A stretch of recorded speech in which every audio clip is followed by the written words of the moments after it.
3.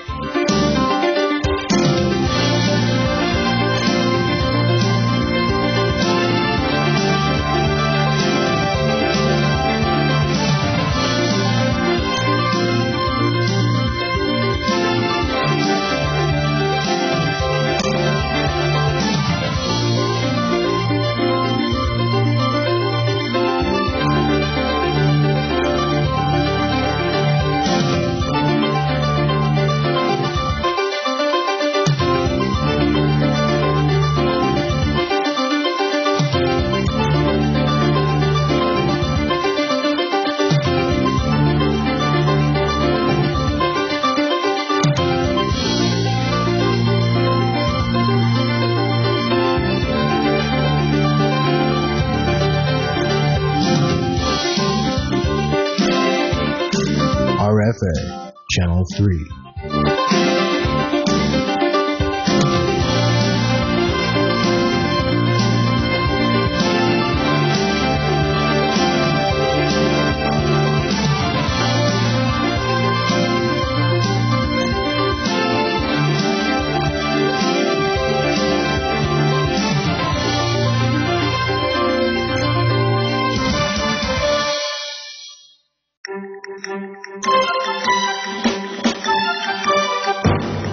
RFA អាមេរិកស្នើសុំបញ្ជីឈ្មោះមន្ត្រីរដ្ឋាភិបាលនិងក្រុមហ៊ុនដែលពាក់ព័ន្ធនឹងការបំផ្លាញលទ្ធិប្រជាធិបតេយ្យនិងសិទ្ធិមនុស្សដើម្បីដាក់ទណ្ឌកម្មលោកហ៊ុនសែនប្រកាសប្រាប់សហគមន៍អន្តរជាតិថាការបោះឆ្នោតនៅកម្ពុជាមិនចាំបាច់មានការទទួលស្គាល់ពីបរទេសនោះឡើយតុលាការនឹងបន្តនីតិវិធីសួរចម្លើយលោកកឹមសុខានៅថ្ងៃ14ធ្នូជុំវិញករណីសន្តិភាពជាមួយបរទេសនៅក្នុងការផ្សាយនារីត្រីនេះដែរយើងនឹងមានបទសម្ភាសន៍ជាមួយមន្ត្រីជាន់ខ្ពស់នៃមូលនិធិ Heritage Foundation ជុំវិញការផ្ដល់អនុសាសន៍ឲ្យរដ្ឋាភិបាលអាមេរិកជួយស្ដារលទ្ធិប្រជាធិបតេយ្យនៅកម្ពុជានិងព័ត៌មានដទៃទៀតពីទូរទស្សន៍អាស៊ីសេរីសម្រាប់ខែពុធទី13ខែធ្នូឆ្នាំ2017បាទពីរដ្ឋធានី Washington ខ្ញុំបាទជួនចាត់បុតស៊ូមជម្រាបសួរលោកអ្នកនាងកញ្ញាទាំងអស់ជាទីមេត្រីបាទយើងខ្ញុំសូមស្វាគមន៍លោកអ្នកនាងកញ្ញាក្នុងកម្មវិធីផ្សាយទូរទស្សន៍អាស៊ីសេរីបាទជាបន្តទៅទៀតនេះខ្ញុំបាទសូមជូនព័ត៌មានពិស្ដាគណៈកម្មាធិការកិច្ចការបរទេសរដ្ឋសភាអាមេរិកស្នើសុំបញ្ជីឈ្មោះមន្ត្រីរដ្ឋាភិបាលនិងក្រុមហ៊ុនដែលពាក់ព័ន្ធនឹងអំពើពុករលួយការបំផ្លាញលទ្ធិប្រជាធិបតេយ្យនិងសិទ្ធិមនុស្សនៅកម្ពុជាដើម្បីពិនិត្យដាក់ទណ្ឌកម្មផ្នែកការទូតនិងទណ្ឌកម្មផ្នែកពាណិជ្ជកម្មបន្ថែមប្រសិនបើរដ្ឋាភិបាលនៅតែមិនលុបចោលសេចក្តីសម្រេចរំលាយគណៈបក្សសង្គ្រោះជាតិនិងបន្តការធ្វើទុកបុកម្នេញលើអង្គការសង្គមស៊ីវិលនិងបណ្ដាញសង្គមបណ្ដាញផ្សព្វផ្សាយឯករាជ្យនៅកម្ពុជាសូមអញ្ជើញលោកអ្នកនាងទស្សនាសេចក្តីរាយការណ៍អំពីរឿងនេះរបស់លោកមួងណារ៉េតពីរដ្ឋធានី Washington បន្ទាប់ពីសវនាការអស់រយៈពេលជិត2ម៉ោងកាលពីថ្ងៃទី12ខែធ្នូ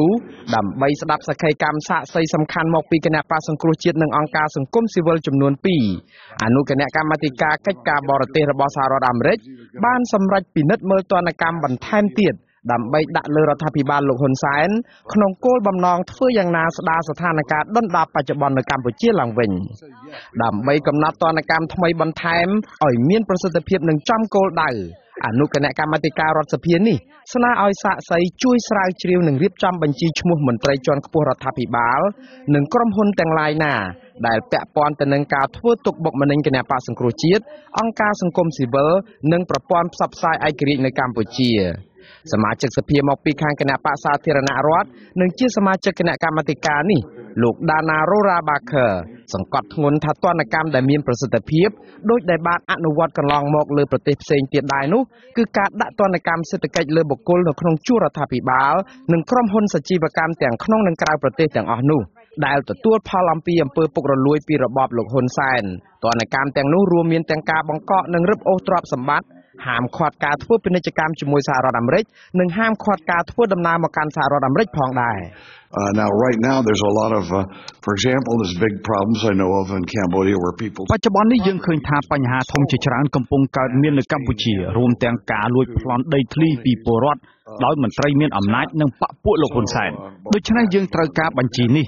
សូមរៀបចំបញ្ជីមួយឲ្យជាក់លាក់ដើម្បីអាចឲ្យគណៈកម្មាធិការរបស់យើងពិនិត្យមើលការធ្វើច្បាប់និងស្នើទៅក្រសួងការបរទេសអាមេរិកបើការស៊ើបអង្កេតបុគ្គលនិងក្រុមហ៊ុនទាំងនេះរឿងនេះយើងអាចអនុវត្តបានដោយសារតែវាមិនមែនពាក់ព័ន្ធតែឧក្រិដ្ឋកម្មផ្នែកពាណិជ្ជកម្មនោះទេ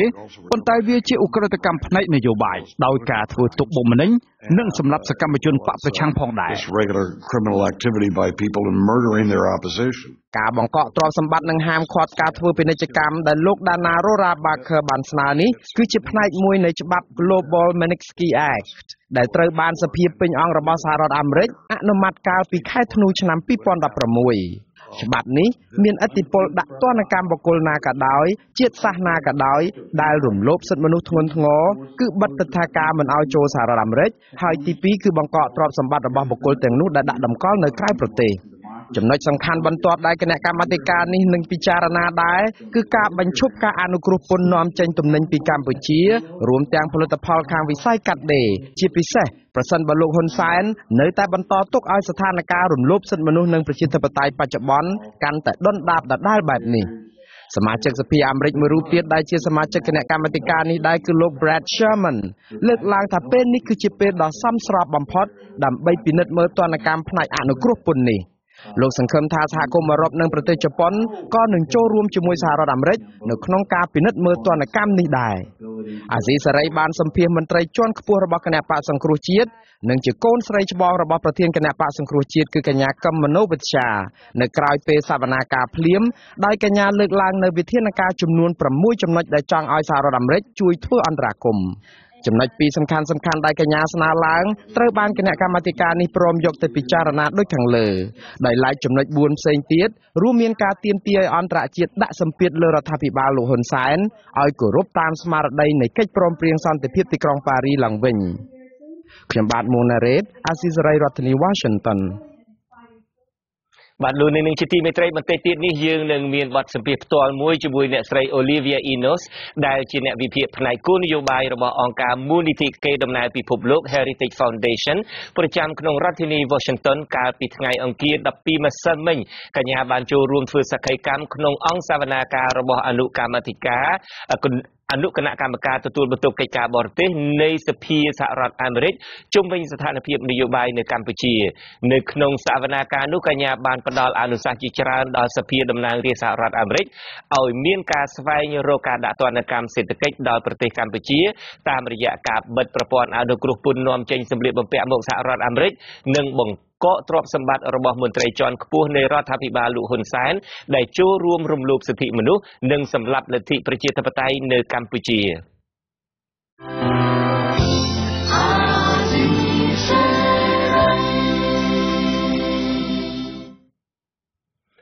បាទអ្នកខ្លំមើលការបោះឆ្នោតលើកឡើងថាប្រជាពលរដ្ឋជាច្រើនលានអ្នកអាចនឹងងើបបះបោរប្រឆាំងនឹងការបោះឆ្នោតជាតិអាណត្តិទី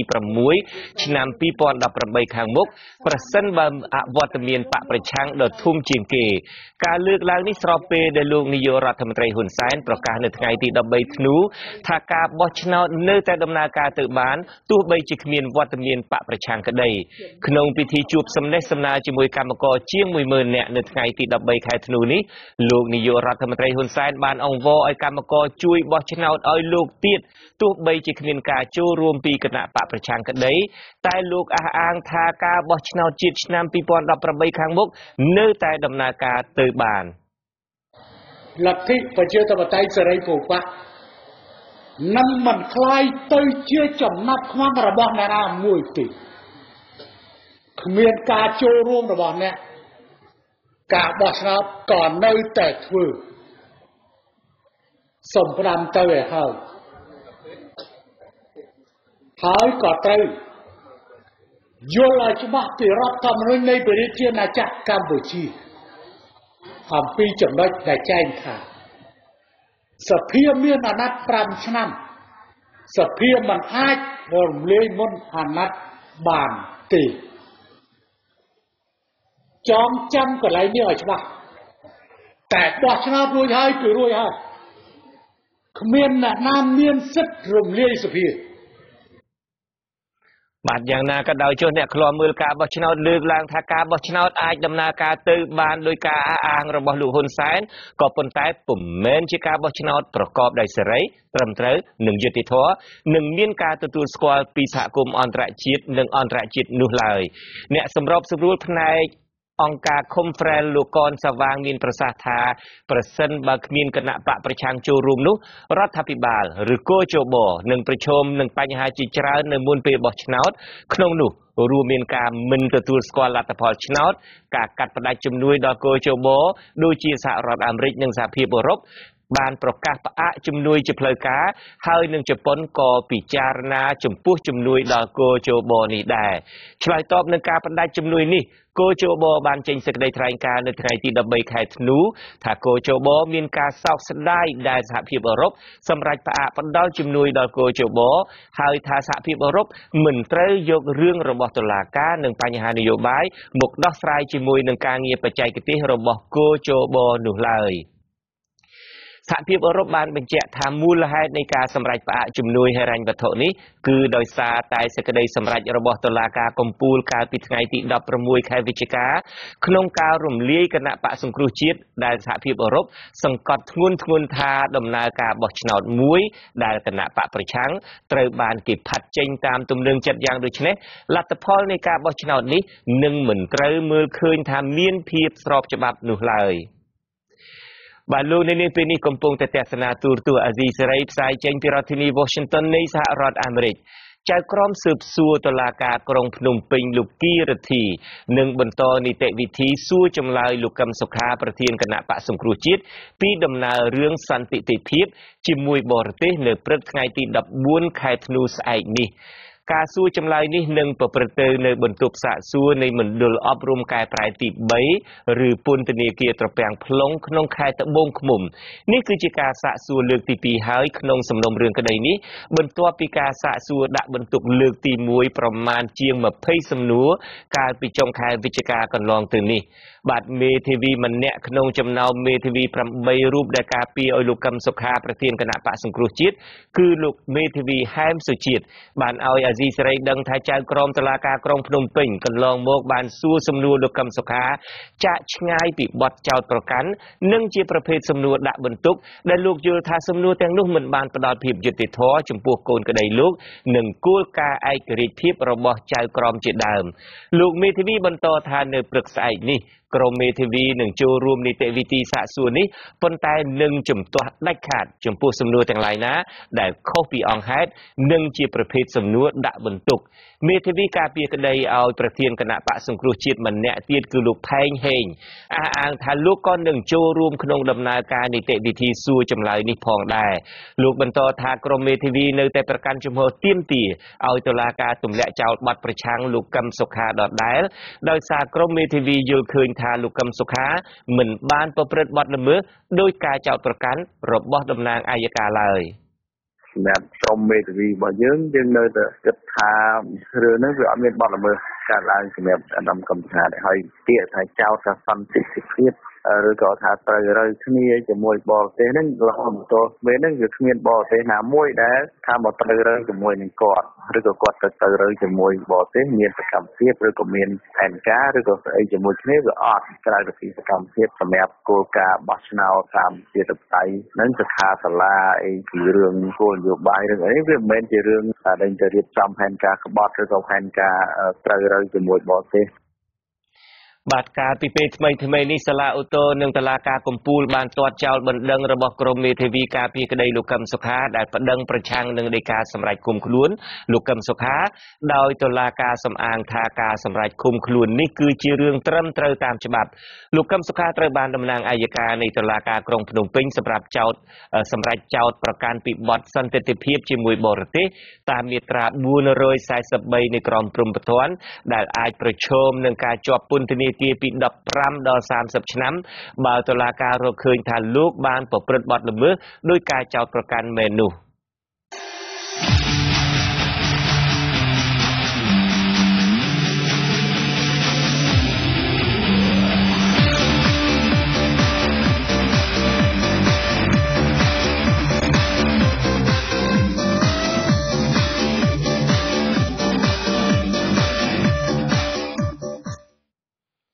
បានលោកហ៊ុនសែនបានអំពាវនាវជាថ្មីម្ដងទៀតឲ្យកម្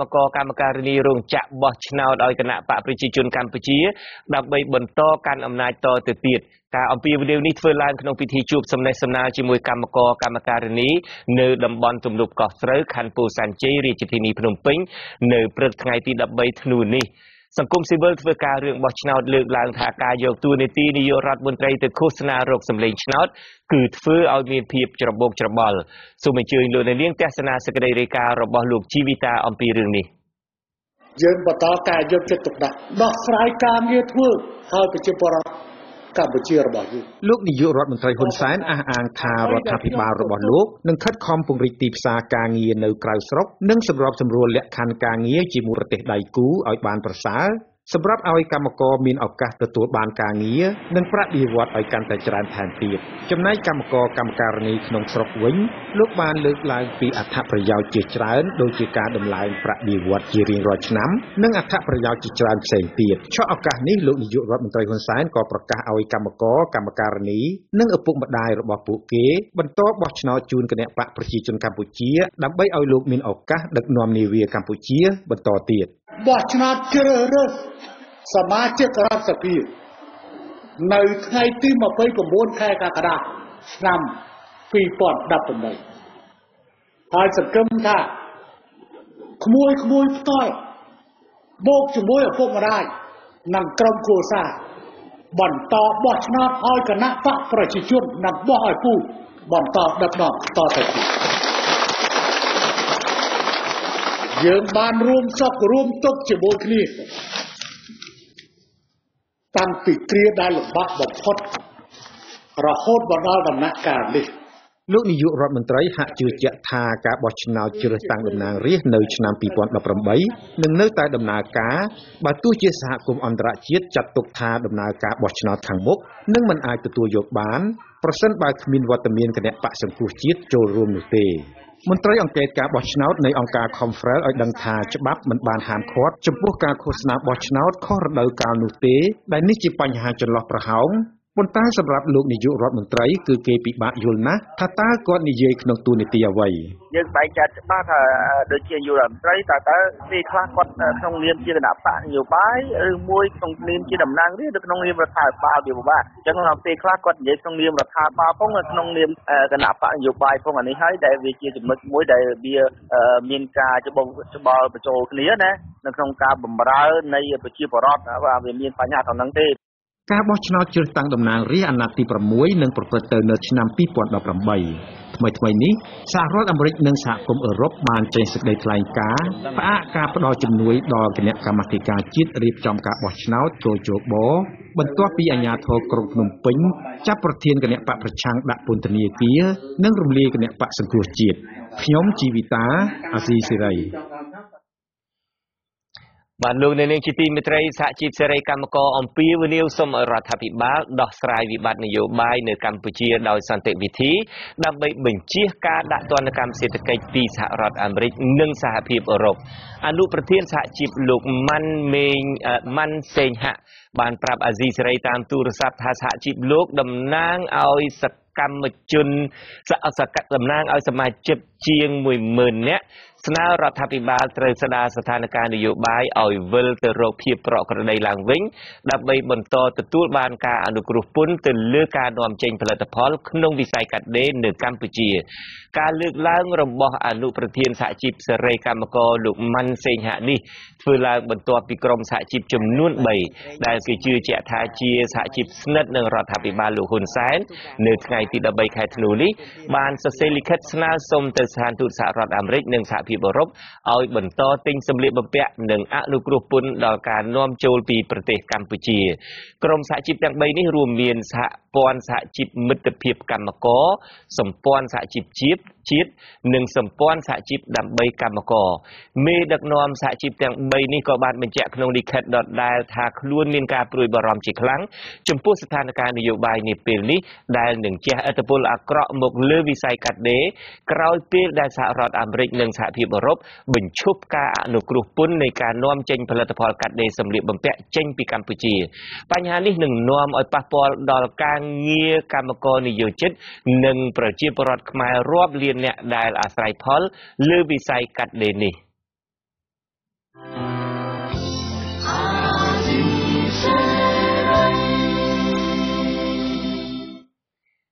បាទលោកនាងជាទីមេត្រីជាបន្តទៅទៀតនេះខ្ញុំបាទមានភ្ញៀវមួយរូបមកកាន់បន្ទប់ផ្សាយរបស់យើងផ្ទាល់គឺអ្នកស្រី Olivia Enos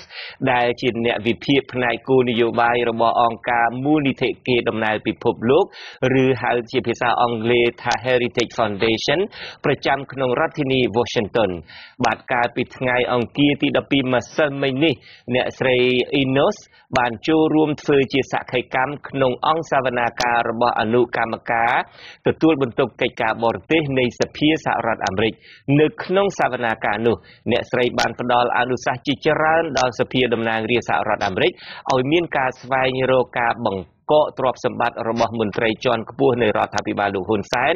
ដែលចូលរួមរំលោភសិទ្ធិមនុស្សនិងសម្លាប់ប្រជាធិបតេយ្យនៅកម្ពុជានិងជំរុញឲ្យមានការកោះប្រជុំឡើងវិញនៅកិច្ចព្រមព្រៀងសន្តិភាពទីក្រុងប៉ារីបាទខ្ញុំបាទសូមជម្រាបសួរអ្នកស្រី Olivia Enos បាទជំរាបសួរអរគុណបាទខ្ញុំសិលមិញនេះខ្ញុំបានតាមដានសហការីខ្ញុំបានទៅស្ដាប់អង្គសវនាការរបស់អ្នកស្រីខ្ញុំបាទក៏បានតាមដាននៅតាមការផ្សាយ live online ដែរឃើញអ្នកស្រីបានលើកជាយោបល់មួយចំនួនដល់សមាជិកអង្គប្រជុំពីម្សិលមិញនេះដើម្បីធ្វើយ៉ាងណាឲ្យមានការដាក់ទណ្ឌកម្មសេដ្ឋកិច្ចដាក់ទណ្ឌកម្មការទូតដល់រដ្ឋាភិបាលក្រុងភ្នំពេញជាដើមមុននឹងខ្ញុំសួរតាក់ទងបន្ថែមទៀតនេះតើអ្នកស្រីដែលចាប់ផ្ដើមធ្វើការតាក់ទងនឹងប្រទេសកម្ពុជានឹងតាំងពីពេលណាមកបាទI've been working on Cambodia since around ខ្ញុំធ្វើការតាំងពីឆ្នាំ2013មកហ្នឹងគឺយើងចាប់អារម្មណ៍ច្រើនទៅលើប្រទេសកម្ពុជាអង្គការ Heritage Foundation ហ្នឹងគឺយើងយល់ឃើញអំពីការស្រុតចុះនៃសិទ្ធិសំណុកក៏ដូចជាលទ្ធិប្រជាធិបតេយ្យអញ្ចឹងហើយបើជាយើងផ្ដោតខ្លាំងទៅលើរឿងហ្នឹងចឹងមកខ្ញុំចាប់អារម្មណ៍ខ្លាំងតាំងពីហ្នឹងមកឥឡូវតើគេចាប់លោកកម្មសខាដែលជាប្រធានគណៈបក្សសង្គ្រោះជាតិហើយគេរំលាយគណៈបក្សសង្គ្រោះជាតិចោលហើយធ្វើឲ្យយើងកាន់តែពុះពោចង់យកចិត្តទុកដាក់នឹងជួយប្រទេសកម្ពុជាបន្ថែមទៀតព្រោះដោយសារតែកម្ពុជាស្ថិតនៅក្នុងផ្លូវបំបែកមួយដ៏សំខាន់បាទសូមជម្រាបលោកអ្នកស្ដាប់ផងដែរថាយើងបទសម្ភាសន៍ពេលនេះយើងធ្វើជាភាសាខ្មែរហើយមានការចូលរួមបកប្រែពីក្រោយឆាកពីលោកមួងណារ៉េតបាទហើយបាទតើ Heritage Foundation នេះជាអង្គការជាមូលនិធិនឹងបែបណាទៅហើយតើ Heritage Foundation នេះបានធ្វើការអ្វីខ្លះកន្លងមកចំពោះប្រទេសកម្ពុជាSo the Heritage Foundation is អង្គការនេះគឺជាអង្គការមួយដែលមានមូលដ្ឋាននៅ Washington DC ដែលផ្ដោតទៅលើគោលនយោបាយច្រើនដែលយើងទំនាក់ទំនងយើងធ្វើការតាក់ទងជាមួយនឹងខាងសភាហើយនៅរដ្ឋាភិបាលតែគោលដៅរបស់យើងគឺយើងផ្ដល់ព័ត៌មានទៅឲ្យខាងសភាក៏ដូចខាងរដ្ឋាភិបាលអំពីអ្វីដែលកើតឡើងនៅប្រទេសកម្ពុជាយើងបានបោះពុម្ពផ្សាយជាកាសែតសារព័ត៌មានជាច្រើនតាក់ទងជាមួយនឹងការរំលោភសិទ្ធិមនុស្សនៅក្នុងប្រទេសកម្ពុជាហើយក៏យើងបានចូលរួមនៅក្នុងការផ្ដល់សក្ខីកម្មនិងការធ្វើការពិគ្រោះយោបល់ច្រើនជាពិសេសតាក់ទងជាមួយនឹងបញ្ហានយោបាយនៅក្នុងប្រទេសកម្ពុជាក៏ដូចជានៅអាស៊ីអាគ្នេយ៍យើងក៏និយាយអំពីសិទ្ធិមនុស្សនៅប្រទេសភូមាហើយយើងក៏យកចិត្តទុកដាក់ខ្លាំងជាងគេនោះគឺខាងប្រទេសកម្ពុជាដោយសារតែយើងឃើញថាប្រទេសកម្ពុជានឹងគឺក្នុងចំណោមប្រទេសមួយដែលមានបញ្ហាធ្ងន់ធ្ងរផ្នែកខាងសិទ្ធិមនុស្សនិងប្រជាធិបតេយ្យបាទអញ្ចឹង Heritage Foundation នេះបើតាមខ្ញុំស្ដាប់ទៅគឺថាតួនាទីសំខាន់គឺផ្ដល់ព័ត៌មានចាំបាច់ដល់សភាតំណាងរាស្ត្រសហរដ្ឋអាមេរិកតើកន្លងមកនេះការដែលផ្ដល់ព័ត៌មានដល់ក្រុមតំណាងរាស្ត្រសហរដ្ឋអាមេរិកដើម្បីឲ្យពួកគាត់យល់ដឹងអំពីស្ថានភាពទូទៅស្ថានភាពពិភពលោកស្ថានភាពប្រទេសកម្ពុជានេះតើពួកគាត់នឹងយល់ដឹងច្រើនទេជាពិសេសស្ថានភាពកម្ពុជាហើយជាពិសេសមានការកើនឡើងទេចំពោះអ្នកដែលយល់ដឹងអំពីបញ្ហាកម្ពុជានៅក្នុងតំណាងរាស្ត្រសហរដ្ឋអាមេរិកបាទ So I think it definitely depends តាមពិតទៅវាអាស្រ័យទៅលើសមាជិកសភានីមួយៗព្រោះអីយើងដឹងថាសមាជិកសភាខ្លះដោយលោក Alan Leventhal អីលោកមានចំណេះដឹងច្រើនណាស់តាក់ទងជាមួយនឹងប្រទេសកម្ពុជាព្រោះដោយសារលោកយកចិត្តទុកដាក់ខ្លាំងហើយដូចជាប្រធានគណៈកម្មការសាមិញដោយលោក Ted Yoho ក៏លោកដឹងរឿងច្រើនដែរអំពីបញ្ហានេះព្រោះគណៈកម្មការដែលចូលរួមសមាជិកហ្នឹងគឺសុទ្ធតែដឹងទាំងអស់អំពីអ្វីដែលជាការកើតឡើងនៅក្នុងស្រុកខ្មែរមែនតើមិនមែនតែសមាជិកសភាទេដែលដឹងរឿងពីស្រុកខ្មែរសូម្បីតែនៅខាងក្រសួងការបរទេសក៏គាត់ដឹងព័ត៌មានអំពីការធ្លាក់ចុះដុនដាបនៃលទ្ធិប្រជាធិបតេយ្យនិងការរំលោភសិទ្ធិមនុស្សនៅកម្ពុជាដែរអញ្ចឹងសរុបសេចក្តីមកគឺរដ្ឋាភិបាលសហរដ្ឋអាមេរិកទាំងគ្រប់ស្ថាប័នទាំងសំខាន់ណាសុទ្ធតែបានដឹងអំពីស្ថានភាពហ្នឹងហើយក៏គេមានការសោកសង្រេងនិងសោកស្ដាយយ៉ាងខ្លាំងដែលរឿងនេះនៅតែបន្តកើតឡើងព្រោះគេមិនចង់ឲ្យឃើញមានការដាក់សម្ពាធទេក៏ប៉ុន្តែឥឡូវនេះគឺអ្វីដែលគួរពិចារណាគឺដាក់សម្ពាធហើយបាទលោកអ្នកនាងដែលកំពុងតែតាមដានការផ្សាយរបស់យើងក៏អាចចូលរួមក្នុងការដាក់សំណួរដល់អ្នកស្រី Olivia Enos បានដែរដោយប្រាប់លួចទូរស័ព្ទរបស់យើងនៅក្នុង comment នៅការផ្សាយផ្ទាល់នេះហើយយើងនឹងឃើញទូរស័ព្ទលោកអ្នកនាងក្រុមការងារយើងនឹងហៅទៅលោកអ្នកនាងវិញដើម្បីបានចូលរួមដាក់សំណួរផ្ទាល់ទៅដល់អ្នកស្រី Olivia Enos ដែរបាទឥឡូវនេះខ្ញុំងាកមកអ្នកស្រីវិញម្ដងម្សិលមិញនេះអ្នកស្រីបានផ្ដល់នៅគំនិតមួយចំនួនដល់សភាតំណាងសហរដ្ឋអាមេរិក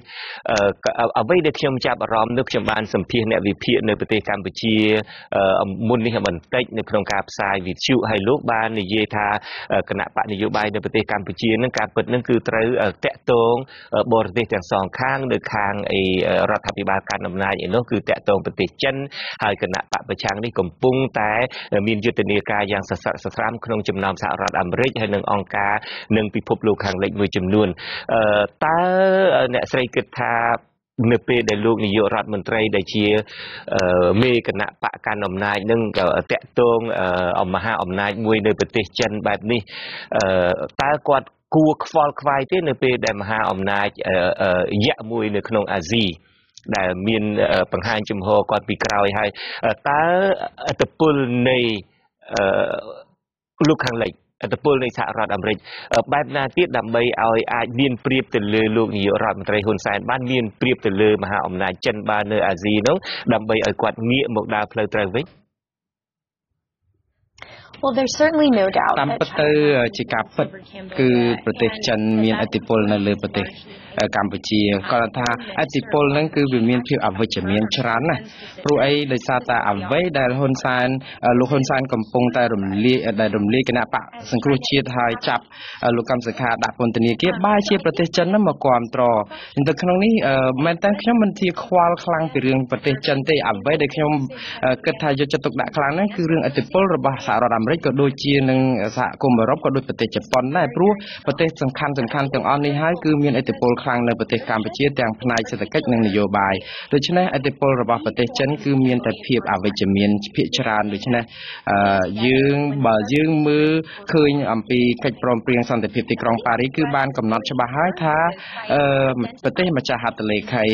ក៏ដូចជាសហរដ្ឋអាមេរិកនេះគឺមានភារកិច្ចនៅក្នុងការធ្វើយ៉ាងម៉េចឲ្យប្រទេសទាំងឡាយនៅលើពិភពលោកហ្នឹងគឺដាក់សម្ពាធទៅលើប្រទេសកម្ពុជានឹងឲ្យពិនិត្យមើលឡើងវិញនៅកិច្ចព្រមព្រៀងសន្តិភាពទីក្រុងប៉ារីសព្រោះមិនមែនចិនទេគឺប្រទេសច្រើនណាស់ដូចជប៉ុនដូចអាមេរិកក៏ដូចជាប្រទេសដទៃទៀតនឹងបារាំងផងដែរហ្នឹងគឺដែលមានភារកិច្ចនៅក្នុងការធ្វើយ៉ាងម៉េចឲ្យលោកហ៊ុនសែនគោរពស្មារតីនេះឡើងវិញដូច្នេះបើសិនជាយើងមើលយើងឃើញថាយើងចង់បានឲ្យប្រជាពលរដ្ឋជាអ្នកមានសិទ្ធិសម្រាប់ជោគវាសនារបស់ប្រទេសកម្ពុជាប្រជាធិបតេយ្យគឺគួរតែស្ថិតនៅក្នុងដៃរបស់ប្រជាពលរដ្ឋជាអ្នកសម្រេចដោយខ្លួនឯងមិនមែនជាអ្នកសម្រេចដោយលោកហ៊ុនសែនឬក៏គណៈបកប្រជាជនតែម្នាក់នោះទេអញ្ចឹងបានន័យថាយើងចង់ឲ្យប្រជាពលរដ្ឋកម្ពុជាមានសិទ្ធិសម្រេចនៅពេលដែលយើងជជែកគ្នាអំពីដំណោះស្រាយនៅប្រទេសកម្ពុជាយើងតែងតែងាកទៅកិច្ចព្រមព្រៀងសន្តិភាពទីក្រុងប៉ារីតើ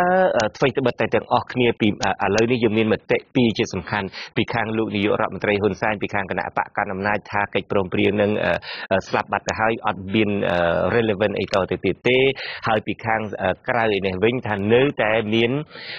តម្លៃនៅឡើយដដែលតែចំពោះអ្នកស្រីវិញតើយើងអាចជាការពិតជាក់ស្ដែង តើយើងអាចកោះប្រជុំសហប្រធាននឹងអាចឲ្យប្រទេសប្រមាណដណ្ដប់នឹងចូលរួមដើម្បីងាកមកដោះស្រាយប្រទេសកម្ពុជាវិញតើអាចទៅរួចទេឬមួយក៏ពួកគាត់អាចនឹងធុញថប់ចំពោះបញ្ហាកម្ពុជាទៅហើយឬមួយក៏វាឆ្ងាយទៅហើយបាទ ខ្ញុំគិតថាកិច្ចសន្តិភាពទីក្រុងប៉ារីសន្ធិសញ្ញាសន្តិភាពទីក្រុងប៉ារីនេះគឺនៅតែរស់រានមានជីវិតដដែលគឺមិនស្លាប់ទេព្រោះដោយសារតែនៅក្នុងនេះគឺប្រទេសដែលជាម្ចាស់ហត្ថលេខីគឺនៅតែមានកាតព្វកិច្ចផ្លូវទូតនៅក្នុងការធ្វើយ៉ាងម៉េចឲ្យប្រទេសកម្ពុជានឹងគោរពនៅកិច្ចព្រមព្រៀងនេះឲ្យខាងតែបានដូចអ្វីដែលសំខាន់នៅក្នុងកិច្ចព្រមព្រៀងសន្តិភាពទីក្រុងប៉ារីដែលស្មារតីមិនចេះស្លាប់នោះគឺការធ្វើឲ្យមានការបោះឆ្នោតមួយដោយសេរីត្រឹមត្រូវនិងយុត្តិធម៌ព្រោះអានេះជាកាតព្វកិច្ចដែលសន្យារួចទៅហើយអញ្ចឹងហើយបានទៅពេលដែលយើងជជែកអំពីបញ្ហានេះគឺប្រទេសដែលតំណាងឲ្យម្ចាស់ហត្ថលេខីនេះគឺគេផ្ដោតខ្លាំងទៅលើការរស់រងវិញការរស់នៅឡើយនៃកិច្ចសន្តិភាពទីក្រុងប៉ារីនេះអញ្ចឹងបានយើងចង់ឲ្យខាងរដ្ឋមន្ត្រីការបរទេសឬក៏មន្ត្រីសំខាន់ផ្នែកការទូតហ្នឹងគឺជួបជុំគ្នាដើម្បីជជែកឡើងវិញថាតើយ៉ាងណាអាចនឹងសាររើឡើងវិញនៅស្មារតីនេះដើម្បីកុំឲ្យរដ្ឋាភិបាលកម្ពុជាខកខាននៅក្នុងការអនុវត្តកាតព្វកិច្ចរបស់ខ្លួននៅក្នុងការគោរពកិច្ចព្រមព្រៀងនេះបាទក្រៅពីក្របខ័ណ្ឌនៃប្រទេសហត្ថលេខីនៃកិច្ចព្រមព្រៀងទីក្រុងប៉ារីនេះវិញតើក្របខ័ណ្ឌអាស៊ានវិញតើប្រទេសអាស៊ានអាចនឹងហ៊ានលូកដៃចូលក្នុងបញ្ហាកម្ពុជាទេថាតើអាចមានប្រសិទ្ធភាពបែបណាដែរទេខ្ញុំគិតថាសហរដ្ឋអាមេរិកគឺមានឥទ្ធិពលខ្លាំងនៅក្នុងការតាក់ទងជាមួយនឹងប្រទេសជប៉ុនក៏ដូចជាសហគមន៍អឺរ៉ុបក៏មានឥទ្ធិពលនៅក្នុង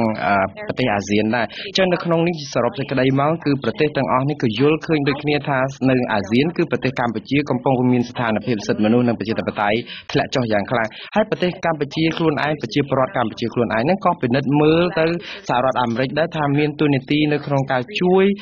ធ្វើម៉េចតស៊ូមតិដើម្បីគៀងគរឲ្យអ្នកទាំងអស់នោះចូលទៅប្រទេសអាស៊ីហ្នឹងគឺជាពិសេសគឺអាចជជែកជាមួយប្រធានអាស៊ានហ្នឹងដើម្បីជជែកពីរឿងហ្នឹង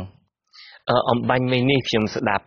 សាររបស់លោកនាយករដ្ឋមន្ត្រីហ៊ុនសែនដែលគាត់បានថ្លែងទៅកាន់កម្មករជាង 10000 នាក់នៅឯតំបន់ទំនប់កប់ស្រូវដូចជារដ្ឋធានីភ្នំពេញអ្វីដែលគាត់មានប្រសាសន៍គឺបែបនេះខ្ញុំគ្រាន់តែចង់បកប្រែជាសង្ខេបជូនអ្នកស្រីស្ដាប់គាត់ថាគុំសង្ឃឹមថាអ្នកឯងទាំងអស់គ្នាមកមានឥទ្ធិពលអីមកលើខ្ញុំបានជាដាច់ខាតនៅពេលដែលមានការបោះឆ្នោតហើយគឺសភានឹងគឺមានអាណត្តិ5ឆ្នាំហើយគ្មាននរណាម្នាក់គ្មានមហាក្សត្រនៅក្នុងរដ្ឋធម្មនុញ្ញរបស់ប្រទេសកម្ពុជាគ្មានមហាក្សត្រគ្មានរដ្ឋាភិបាលឬគ្មានសភាខ្លួនឯងនឹងមករំលាយសភានឹងបានទេហើយការបោះឆ្នោតត្រូវតែមានការបោះឆ្នោតនៅខែកក្កដានៅខាងមុខនេះទោះជាមានការចូលរួមពីអ្នកណាទោះតែមានការទទួលស្គាល់ពីអ្នកណាគាត់មិនខ្វល់ទេឲ្យតែមានការបោះឆ្នោតតើក្នុងករណីនឹងបើយើងស្ដាប់ទៅលោកនាយករដ្ឋមន្ត្រីហ៊ុនសែនគឺថាហាក់ដូចជាទោះជាយ៉ាងណាក៏ដោយគាត់ត្រូវតែកាន់អំណាចឲ្យបានក្នុងរយៈពេល5ឆ្នាំទៅមុខទៀតតើការប្រកាសដល់រឹងមាំរបស់គាត់បែបនេះការក្រាញអំណាចរឹងមាំរបស់គាត់បែបនេះយើងឮហើយអ្នកស្រីមានប្រសាសន៍ឲ្យថាសហគមន៍អន្តរជាតិនឹងនៅមានដាក់សម្ពាធអីបន្តទៀតក៏ប៉ុន្តែដាក់សម្ពាធបែបណាបើសិនជាមើលឃើញមនុស្សម្នាក់ដែលហាក់ដូចជាចង់បានអំណាចនឹងគឺខ្លាំងមែនទែនហើយរហូតដល់គាត់និយាយថាគ្មាននរណាមកអាចរំលាយបានទេនោះបាទI think that Hun Sen is scared. តែពិតទៅហ៊ុនសែនខ្លួនឯងនឹងគាត់កំពុងតែភ័យខ្លាចណាស់ព្រោះគាត់អត់ចង់ឲ្យមានការបោះឆ្នោតណាដែលមានការចូលរួមពីគណៈបព្វប្រឆាំងទេហើយលោកក៏បានដឹងដែរថាសហគមន៍អន្តរជាតិនឹងគឺថ្កោលទោសស្រោចទៅលើគាត់ហើយតាំងពីក្រសួងការបរទេសអាមេរិករដ្ឋាភិបាលអាមេរិកសភាអាមេរិកនិងសហគមន៍អន្តរជាតិដូច្នេះនៅពេលនេះគឺលោកហ៊ុនសែនកំពុងតែភ័យកំពុងតែតក់ស្លុតគឺគាត់មិនដឹងថាតើនឹងទៅជាយ៉ាងម៉េចទេនៅថ្ងៃខាងមុខអ្វីដែលគាត់និយាយនេះគ្រាន់តែជាការលួងចិត្តខ្លួនឯងព្រោះគាត់ដឹងអំពីឥទ្ធិពលអន្តរជាតិហើយក៏ប៉ុន្តែកំឡាចិត្តខ្លួនឯងដើម្បីកុំឲ្យថាគាត់នឹងមានការភ័យខ្លាចតែប៉ុណ្្នឹងឯងការដែលនិយាយដូចនេះគឺគាត់ដឹងថា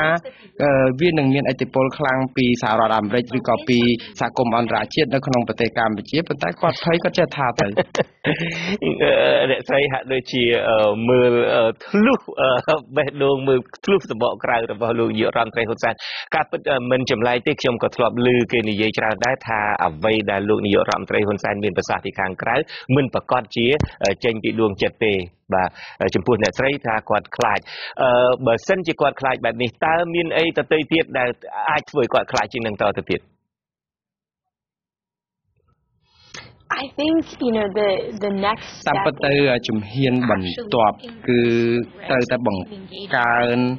ឲ្យវាមានចំណាត់ការបន្ថែមទៀតដើម្បីឲ្យហ៊ុនសែនដឹងថាអ្វីដែលគាត់កំពុងតែធ្វើឲ្យប៉ះពាល់ដល់លទ្ធិប្រជាធិបតេយ្យនឹងមិនមែនជារឿងល្អសម្រាប់គាត់ទេហើយគាត់នឹងអាចកោគាត់នឹងជួបបញ្ហាទុក្ខលំបាកហើយមិនមែនលំបាកតែគាត់ទេគឺលំបាកដល់មនុស្សរបស់គាត់ជាពិសេសឧទាហរណ៍ដូចជាការដាក់ទណ្ឌកម្មផ្នែកសេដ្ឋកិច្ចដល់មន្ត្រីរាជការរបស់គាត់ដល់ក្រុមហ៊ុនដែលរកស៊ីនៅប្រទេសកម្ពុជាអញ្ចឹងនៅក្នុងនេះគឺយើងបានកំពុងតែស្នើឲ្យគណៈកម្មការហ្នឹងគឺដាក់សម្ពាធទៅលើរដ្ឋាភិបាលហ៊ុនសែនជាពិសេសបុគ្គលដែលក្នុងជួររដ្ឋាភិបាលតែបើសិនជាមានបញ្ហាដាក់ទណ្ឌកម្មបង្កកទ្រព្យសម្បត្តិនេះគឺគាត់រឹតតែភ័យខ្លាចជាងនឹងទេព្រោះមន្ត្រីរបស់គាត់នឹងមានការថ្នាំងថ្នាក់យ៉ាងច្រើនអញ្ចឹងនៅក្នុងនេះគឺសហរដ្ឋអាមេរិកនេះគឺក៏នៅកំពុងតែពិនិត្យមើលអំពីប្រវត្តិសាវតានៃការប្រព្រឹត្តខុសឆ្គងរបស់រដ្ឋាភិបាលហ៊ុនសែនក៏ដូចជាមន្ត្រីរបស់គាត់ដែលក្នុងការដែលធ្វើឲ្យមានបញ្ហារំលោភសិទ្ធិមនុស្សហើយគេនឹងធ្វើចំណាត់ការនឹងបន្ថែមតទៅទៀតអញ្ចឹងចំណុចសំខាន់ដែលសហរដ្ឋអាមេរិកត្រូវធ្វើបន្តទៀតនេះគឺដូចខ្ញុំបានជម្រាបរួចទៅហើយមួយទៀតគឺសហរដ្ឋអាមេរិកគឺមិនត្រូវបង្អង់ដៃនៅក្នុងការហៅអំពាវនាវឲ្យហ៊ុនសែនដោះលែងលោកកឹមសុខាទេការដែលអំពាវនាវឲ្យគាត់ដោះលែងលោកកឹមសុខាជាបន្ទាន់នឹងអត់លក្ខខណ្ឌនោះមិនមែនបានន័យថាគុំអន្តរជាតិខ្លាចគាត់ទេប៉ុន្តែទុកឱកាសឲ្យគាត់កែខ្លួនបាទឥឡូវនេះខ្ញុំសូមផ្អាកសំណួរខ្ញុំជាមួយនឹងអ្នកស្រី Olivia Innocent ពីព្រោះថាយើងមានអ្នកហៅចូលម្នាក់មកពីក្រុងភ្នំពេញគឺលោកសុផលបាទសូមអញ្ជើញសូមស្ដាប់សំណួររបស់លោកសុផលសូមអញ្ជើញបាទសូមអញ្ជើញលោកបាទខ្ញុំនៅក្នុងពេញសុផលថាសួរតាអ្នកស្រីថាគិតដូចខ្ញុំគាត់ថាប្រទេសចិនមួយដែលលុកដៃមកកម្ពុជានេះតើប្រទេសចិនជាប្រទេសចង្រៃអត់មកគិតវត្តសាស្ត្របីតែក្នុងរឿងភាគចិនប្រទេសជប៉ុនគេចោទថាប្រទេសចិនជាអ្នកជំងឺស៊ីអត់តែលុកដៃក្នុងប្រទេសណាគឺប្រទេសនឹងគឺរលាយតើអ្នកស្រីគិតដូចខ្ញុំអត់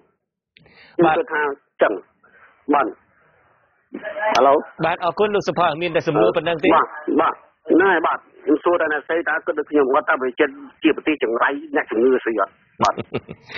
ទអរគុណលោកសុផលសង្ឃឹមថាអ្នកស្រី Olivia Innocent អាចមានចម្លើយចំពោះសំណួរនេះបាទ You get the question I mean China has the ability to ប្រទេសចិនគាត់មានឥទ្ធិពលនៅក្នុងការចូលរួមនៅក្នុងដែលថាឥទ្ធិពលក្នុងប្រទេសជាច្រើនអាមេរិកមិនអាចនឹងលូកដៃនៅក្នុងរឿងនេះទេគាត់ថាប្រទេសចិនណានៅពេលដែលគាត់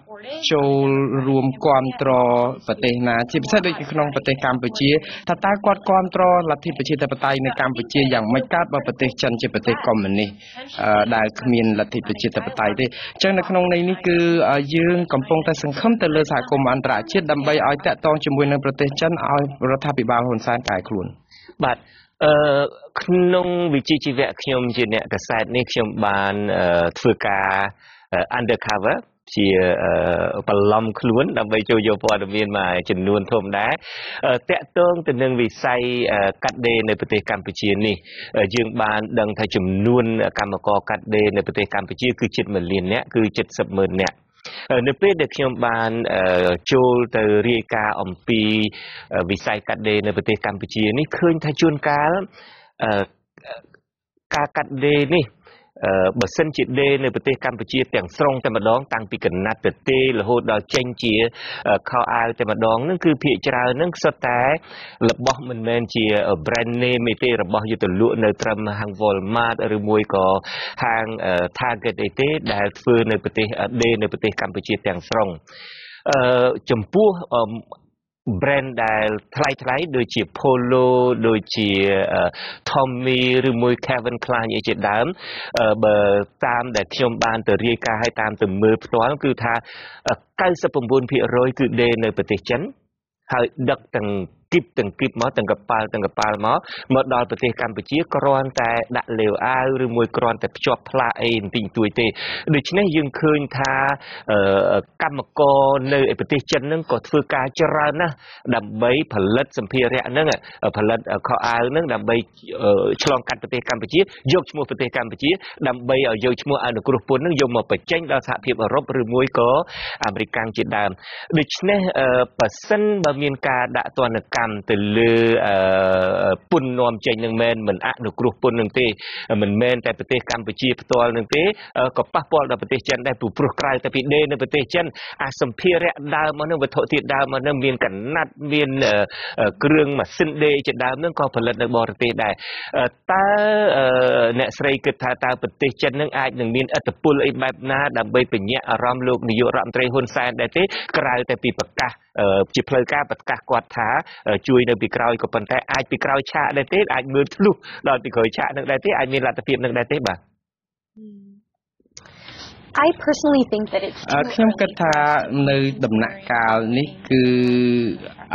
យើងកំពុងតែក្នុងដំណាក់កាលដំបូងណាស់តកតងជាមួយនឹងការពិចារណាទៅលើការដាក់ទណ្ឌកម្មផ្នែកខាងអនុគ្រោះពន្ធព្រោះដោយសារតែយើងឃើញថាសហគមន៍អន្តរជាតិយើងក៏ចង់អំពាវនាវឲ្យសហគមន៍អន្តរជាតិរកដំណោះស្រាយឬក៏ចំណាត់ការមុនសិនឥឡូវនេះដំណាក់កាលចុងក្រោយគឺដាច់ខាតត្រូវតែធ្វើការរាំងខ្ទប់ឬក៏បង្កកឬក៏បញ្ឈប់ការអនុគ្រោះពន្ធនឹងហើយប៉ុន្តែអ្វីដែលធ្វើនេះបើខ្ញុំមើលគឺបើដាក់រឹបពន្ធហ្នឹងគឺយើងធ្វើឲ្យអ្នកដែលប៉ះពាល់ខ្លាំងគឺប្រជាពលរដ្ឋកម្ពុជាទាំងមូលតែម្ដងជាពិសេសកម្ពុជាដែលមានកម្មករកាត់ដេរដល់ទៅលានអ្នកដូចនេះគ្រាន់ថាសហរដ្ឋអាមេរិកនិងសហគមន៍អន្តរជាតិគឺនឹងមិនចោលជំរឿននេះទេគ្រាន់តែឥឡូវនេះគេឲ្យឱកាសដល់លោកហ៊ុនសែននៅក្នុងការកែប្រែឲ្យទាន់ពេលវេលាជាជាងការយឺតពេលហើយទាំងអស់នេះគឺជាលក្ខខណ្ឌដែលបើមិនប្រែប្រួលទេច្បាស់ជាទៅដល់ផ្លូវហ្នឹងហើយបាទអរគុណអ្នកស្រីឥឡូវនេះយើងមានសំណួរពីអ្នកហៅចូលមកម្នាក់ទៀតពីប្រទេសកម្ពុជាគឺលោកកែវវណ្ណាលោកវណ្ណាសូមជួយដាក់សំណួរបាទសូមជំរាបសួរលោកពូជំរាបបបបាទពីណាបាទជំរាបសួរបាទសូមជួយខ្ញុំចង់មានសួរបាទខ្ញុំចង់មានសំណួរមួយសួរទៅអ្នកស្រីទីមួយគឺសំណួរធម្មតាទេព្រោះអីបើសិនខាងសហគមន៍អឺរ៉ុបឬខាងសហរដ្ឋអាមេរិកគាត់ដាក់សម្ពាធមកប្រទេសកម្ពុជាមែនប៉ុន្តែសម្ដេចនៅតែអត់ខ្វល់តើហើយមួយទៀតគាត់អត់ខ្វល់គាត់អត់ចោះចេញពីតំណែងតើនៅពេលនោះវាមិនថាប៉ះពាល់ទៅដល់ក្រមគ្រួសារសម្ដេចទេគឺប៉ះពាល់សម្រាប់វាទេតើខាងសហគមន៍អឺរ៉ុបមានវិធានការសម្រាប់ទប់ស្កាត់ទាក់ទងនឹងក្រមគឺគាត់មកក្រមដែរទេហើយមួយទៀតគឺចង់ផ្ដល់ជាកំណត់ខ្លះដោយសារប្រទេសចិនគឺជាប្រទេសមួយដែលមហាអំណាចដែរហើយមួយទៀតដល់ពេលដែលគាត់មកវិញមកស្រុកខ្មែរគឺតាក់ទងនាំគាត់ទៅនាំមកពួកឯកទេសដែលមកអភិវឌ្ឍអញ្ចឹងគឺគេអត់យកប្រជាជនខ្មែរយើងសម្រាប់ទៅធ្វើជាមេឬមួយជាអីទេសូម្បីជាហាងទៅក៏ត្រូវតែមានមេចិនអ្នកគ្រប់គ្រងហើយវាធ្វើដល់ស្នាប់ណាប៉ាត់ណៃដល់ខ្មែរហើយដូចនៅកំពង់សោមជាដើមគឺជាជំរើសទី1របស់ចិនហើយបន្ទាប់មកគឺនៅកោះកុងអញ្ចឹងនេះខ្ញុំចង់ផ្ដោតប៉ុណ្ណឹងហើយសូមជួយឆ្លើយជំនួយខ្ញុំផងបាទអរគុណលោកវណ្ណាបាទសូមជើញI think I would agree with you actually ខ្ញុំយល់ស្របនឹងលោកវណ្ណាតកតងជាមួយនឹងរឿងតកតងរឿងការបញ្ឈប់ការអនុគ្រោះពន្ធនេះ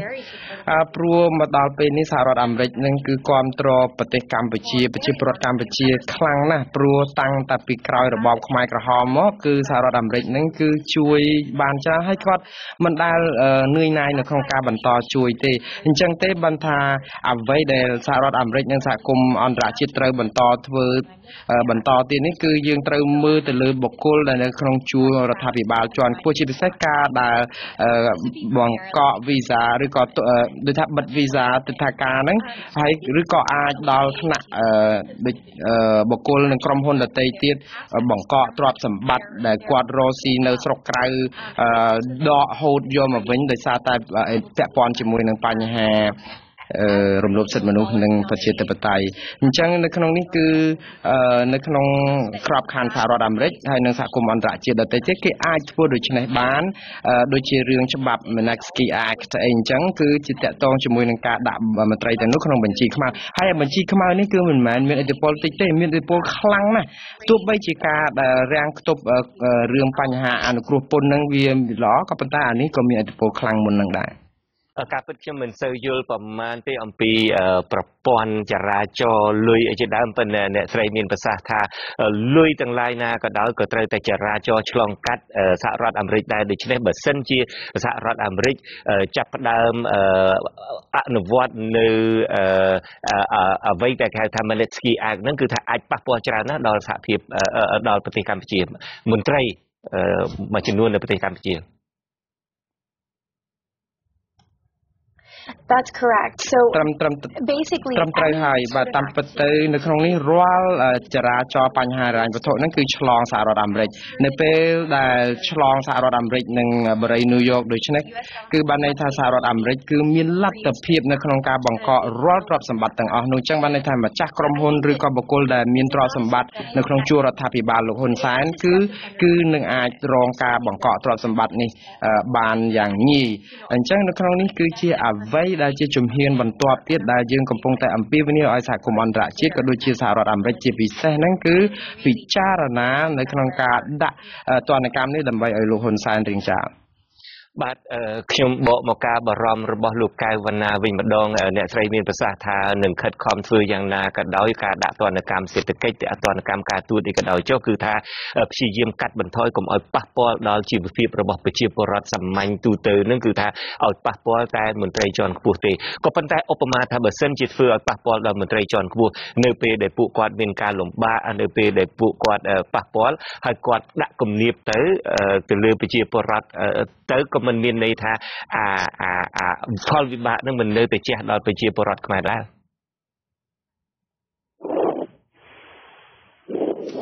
I think that តាមពិតទៅ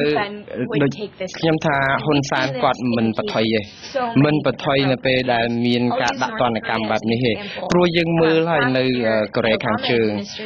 កាលពីលោកអូបាម៉ានៅជាប្រធានាធិបតីគឺដាក់សម្ពាធទៅលើលោកប្រធានាធិបតីគឹមចុងអ៊ុនមន្ត្រីរបស់គាត់ហ្នឹងគឺគេដាក់ទណ្ឌកម្មយ៉ាងតឹងរ៉ឹងមែនតើទៅគឺឈ្មោះទាំងអស់នោះគឺមាន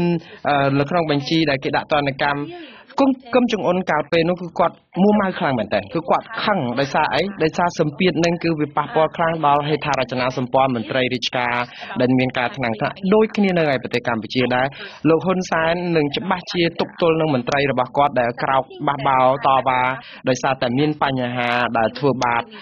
ឬក៏រាំងខ្ទប់ផ្នែកសេដ្ឋកិច្ចហិរញ្ញវត្ថុនេះបាទសង្ឃឹមថាលោកនឹងព្រួយចិត្តតាមក៏ប៉ុន្តែខ្ញុំមិនដឹងថាតើព័ត៌មាននឹងច្បាស់ឬមិនច្បាស់ទេក៏ប៉ុន្តែខ្ញុំចាំថាធ្លាប់អានកាសែត Libération របស់បារាំងម្ដងថាធនធានរបស់លោកនាយករដ្ឋមន្ត្រីនឹងមានដល់តែវល់billionដុល្លារសហរដ្ឋអាមេរិកឯនោះហើយមានសេចក្តីរាយការណ៍ដទៃទៀតដែលយើងមិនដឹងថាពិតឬមិនពិតទេថាប្រាក់របស់គាត់នេះមានដាក់នៅធនាគារក្រៅប្រទេសអីជាដើមតើការដែលដាក់នៅធនាគារក្រៅប្រទេសខ្ញុំនៅតែមិនយល់ដដែលថាបើសិនឧបមាថាបើសិនជាដាក់នៅធនាគារនៅប្រទេសស្វីសឧទាហរណ៍តើបើសិនជាចេញ Magnitsky Act នឹងនៅសហរដ្ឋអាមេរិកតើប៉ះពាល់បែបណាដែរទៅដល់ប្រាក់របស់គាត់ដែលដាក់នៅក្នុងធនាគារនៃប្រទេសណាមួយក្រៅពីសហរដ្ឋអាមេរិកYes, if I understand it correctly, បើយល់ខ្ញុំមែនតើទៅខ្ញុំមិនមែនជាមន្ត្រីខាងរដ្ឋាភិបាលទេក្នុងនេះគឺចង់និយាយចេះនៅពេលដែលបុគ្គលណាម្នាក់ដែលគេដាក់នៅក្នុងបញ្ជីស្បែកបញ្ជីខ្មៅដែលត្រូវបង្កកទ្រព្យឬក៏ត្រូវដាក់ទណ្ឌកម្មផ្នែកហិរញ្ញវត្ថុនេះគឺធនាគារទាំងឡាយណាក៏ដោយឲ្យតែគាត់មានការពាក់ព័ន្ធដាក់លុយកាក់មិនចំពោះថានៅសហរដ្ឋអាមេរិកឬក៏នៅច្រកនៅទីក្រហែងណានៅលើពិភពលោកទៅគឺត្រូវតែបង្កកបានទាំងអស់ព្រោះដោយសារតែវាមានការពាក់ព័ន្ធគ្នាអញ្ចឹងនៅក្នុងនេះគឺបានន័យថាបើសិនជាគាត់មានលុយដាក់នៅធនាគារបរទេសគឺច្បាស់ណាស់ សហរដ្ឋអាមេរិកក៏ដូចជាប្រទេសដែលជាសម្ព័ន្ធមិត្តអាចតាក់ទងគ្នានៅក្នុងការបង្កក់ទ្របទាំងអស់នោះបានគាត់ថាបញ្ហាដែលយើងនៅការកំណត់អត្តសញ្ញាណឲ្យបានថាទ្របនោះពិតជាទ្របរបស់ពួកគាត់ពិតប្រាកដឬក៏យ៉ាងម៉េចដូចជានៅកូរ៉េខាងជើងអញ្ចឹងបាទអរគុណខ្ញុំនឹងមានសំណួរដទៃទៀតប៉ុន្តែពេលនេះខ្ញុំចង់អញ្ជើញលោកសំណាងពីភ្នំពេញដើម្បីឲ្យលោកបានចូលរួមដាក់សំណួរបាទសូមអញ្ជើញលោកសំណាងបាទបងជំរាបសួរបាទហេឡូបាទសូមអញ្ជើញសំណាងហេឡូជំរាបសួរលោកជុំជុនច័ន្ទបុតនិង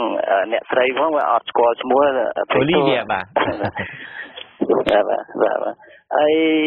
សំណួរខ្ញុំមានមួយសំណួរបាទហើយសួរទៅលោកស្រីថាតើឆ្នាំ2018ខាងមុខនេះបើប្រសិនជា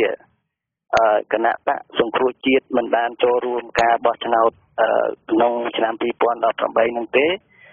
តើសហគមន៍អឺរ៉ុបក៏ដូចជាសហរដ្ឋអាមេរិកមានវិធានការយ៉ាងណាចំពោះគណៈបកកណ្ដាលអំណាចហើយយើងដឹងហើយថាប្រជាជន3លានជាងអ្នកឥឡូវនេះកំពុងតែខូចចិត្តយ៉ាងខ្លាំងព្រោះបកកណ្ដាលអំណាចហ្នឹងគាត់បានរំលាយបកសង្គ្រោះជាតិចោលដល់បកប្រឆាំងធំជាងគេនៅកម្ពុជាហ្នឹងតែឥឡូវនេះបើសិនជាមានការបោះឆ្នោតមែនតែសង្គ្រោះជាតិអត់មានវត្តមាននៅក្នុងការចូលរួមបោះឆ្នោតទេតើសហគមន៍អឺរ៉ុបនិងសហរដ្ឋអាមេរិកហ្នឹងមានវិធានការយ៉ាងណាអាចទទួលស្គាល់រាជរដ្ឋាភិបាលដែលឯកតៈនឹងទេដែលបោះឆ្នោតតាមបកនឹងទេឬក៏សហគមន៍អឺរ៉ុបមានវិធានការយ៉ាងណាបាទអរគុណលោកវណ្ណាអរគុណតាមពិតទៅសហរដ្ឋអាមេរិកបានបញ្ជាក់ជំហររួចទៅហើយជំហរនេះគឺបានន័យថាមិនទទួលស្គាល់ការបោះឆ្នោតដែលធ្វើដោយមិនមានភាពសេរីត្រឹមត្រូវនិងយុត្តិធម៌ទេអញ្ចឹងសហគមន៍អន្តរជាតិបង្ហាញជំហរច្បាស់ណាស់សូម្បីតែសហរដ្ឋអាមេរិកថ្មីនេះបង្ហាញជំហរច្បាស់ទៀតនោះគឺការដែលឈប់ផ្ដល់ជំនួយទៅខាងកោជបខាងគណៈកម្មការជាតិរៀបចំការបោះឆ្នោតហើយសហគមន៍អឺរ៉ុបក៏បានបញ្ជាក់ចំហច្បាស់ដែរក៏ពន្យាពេលនៅក្នុងការផ្ដល់ជំនួយនេះគឺជាការផ្ដល់សញ្ញាណមួយប្រាប់ថាគេមិនទទួលស្គាល់ការបោះឆ្នោតនេះទេហើយនៅមានប្រទេសច្រើនណាស់ដែលនឹងដាក់សម្ពាធឬក៏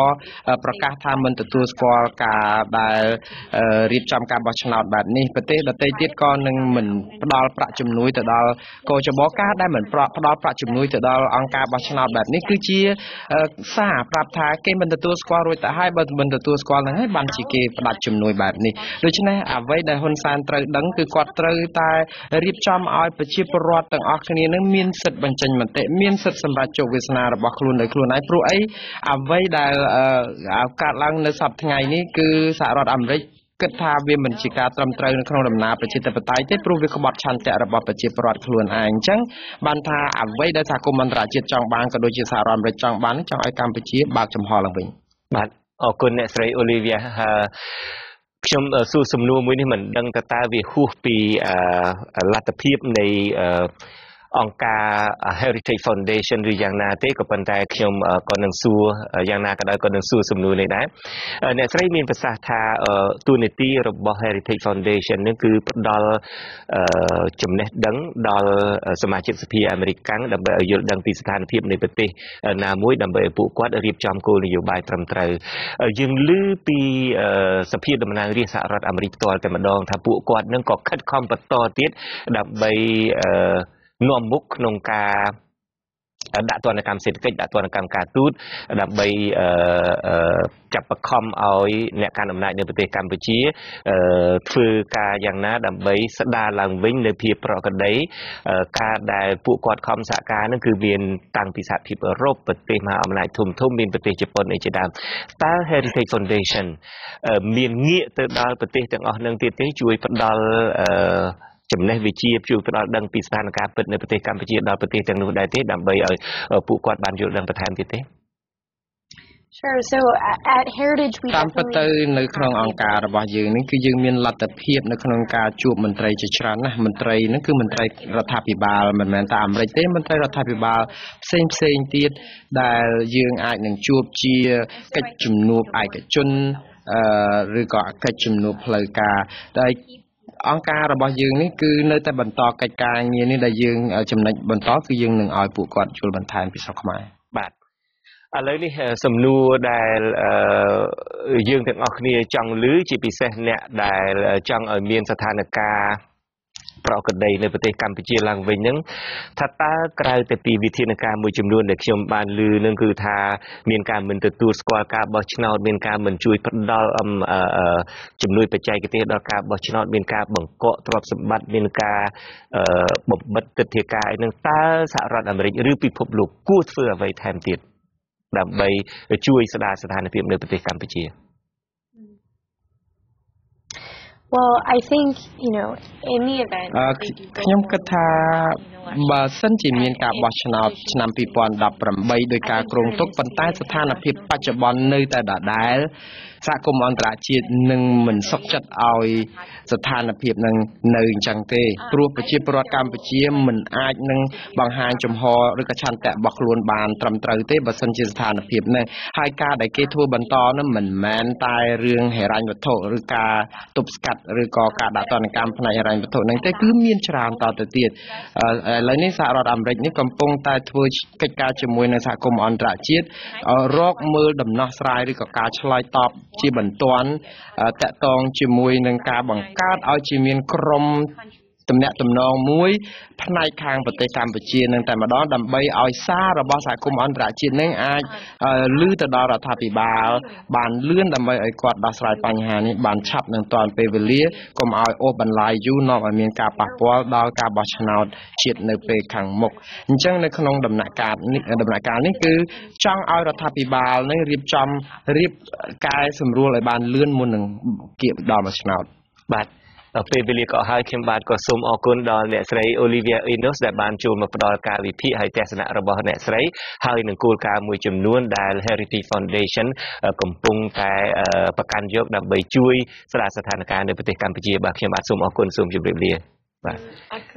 បាទលោកនាងកញ្ញាទើបតែបានទស្សនាទូរទស្សន៍អាស៊ីសេរីផ្សាយចេញពីរដ្ឋធានី Washington នៃសហរដ្ឋអាមេរិកខ្ញុំបាទជួនចាត់បុតព្រមទាំងក្រុមការងារទាំងអស់នៃទូរទស្សន៍និងវិទ្យុអាស៊ីសេរីសូមជូនពរលោកនាងកញ្ញានិងក្រុមគ្រួសារឲ្យជួបប្រកបតែនឹងសេចក្តីសុខគ្រប់ប្រការបាទខ្ញុំបាទសូមអរគុណនិងសូមជម្រាបលារីករាយសួស្តី